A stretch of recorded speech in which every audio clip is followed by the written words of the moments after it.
Our bodies are under constant threat from, well, pretty much everything. So how did they get ready to fight millions of potential invaders they've never even met? Today, we're going to dive into the incredible origin story of one of the immune system's most crucial soldiers, the B cell. I mean, really think about that for a second. Your body has to be prepared for millions of different threats, viruses, bacteria, you name it. And a lot of these are things it's never ever seen before. So how in the world does it manage to build a defense force with a specific custom weapon for every single one of them? The answer is just fascinating, and it all lies in the amazing journey of the B cell. Okay, so every great soldier has an origin story. And for our B cell, that story doesn't start on some grand battlefield. Nope, it begins as a single, humble stem cell. Basically, the raw clay from which our entire immune arsenal is sculpted. That's right. This one, totally unspecialized cell, has all the potential to become one of the most sophisticated defenders in your body. It's kind of like a raw piece of metal that's destined to be forged into a high-tech, precision-guided weapon. But to get there, it has to go to a very special place for training.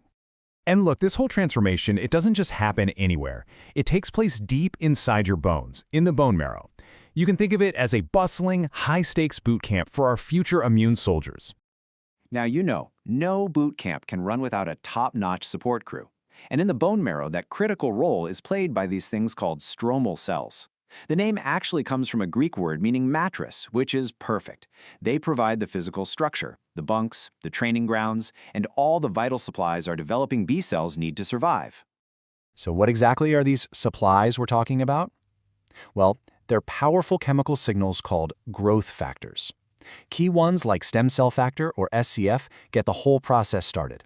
And then interleukin-7, or IL-7, acts like a drill sergeant, constantly shouting orders to grow, divide, and specialize. I mean, without this constant stream of instructions, the whole process just grinds to a halt. Game over. And this isn't some chaotic free-for-all. It's a super structured pipeline. The cell moves through very clear stages. It starts as a pro-B cell, that's our brand new recruit, then it becomes a pre-B cell cadet, then an immature B cell trainee, and finally, if it makes the cut, a fully mature B cell soldier. Each stage comes with its own set of challenges. But here's where we get to the absolute biggest challenge of all, and honestly, the coolest part: forging a completely unique weapon. Our little B cell has to build something from scratch that has likely never existed before in the history of the universe. The process is called gene rearrangement. What it does is, well, it literally takes chunks of its own DNA, shuffles them up like a deck of cards, and then pastes them back together. And this new genetic code builds its B cell receptor. This is the weapon, and it is custom built to recognize one and only one specific enemy. Now, you'd think a process this important would have to be incredibly precise, right? Well, it's the exact opposite, and here's the twist. The system is designed to be messy. It's deliberately random. The cell makes these chaotic cuts and pastes, and about 2/3 of the time, the genetic code it creates is total nonsense. It makes a completely useless weapon. Right, so what this all boils down to is the outcome. A productive join means the DNA is readable, the weapon works, and the cell gets to move on to the next stage of training. But a non-productive join, that results in a useless protein. For one of our little B-cell trainees, that's a fatal mistake. It's an instant you're out. Boot camp is over, and the cell is eliminated. This ruthless quality control is exactly how you generate so much diversity.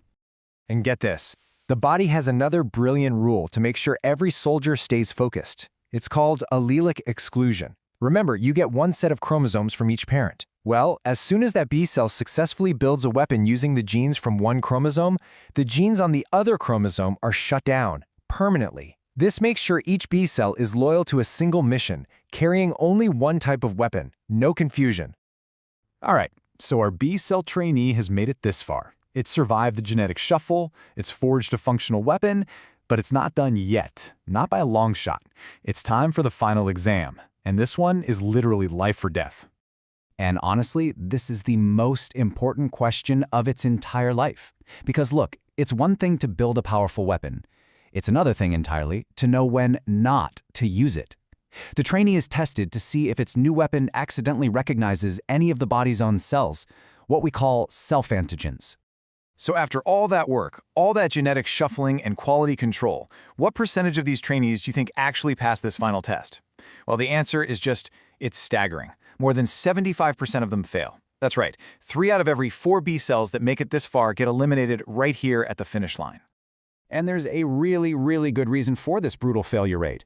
The process is called clonal deletion.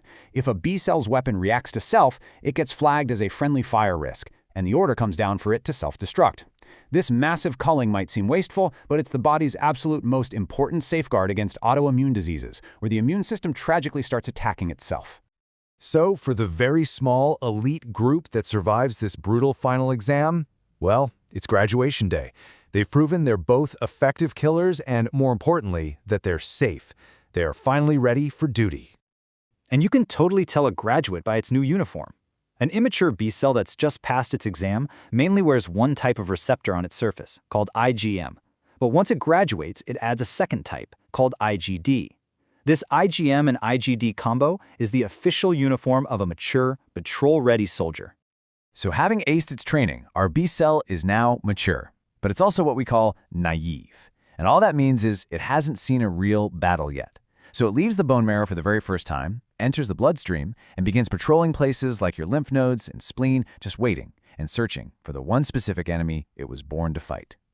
I mean, its whole existence, this entire incredible journey, has all been leading up to this one potential moment. It's been forged, tested, and deployed. So, the big question is, what happens when this rookie soldier finally comes face to face with its one and only target? Well, that's when the real action begins. But that's a story for another time.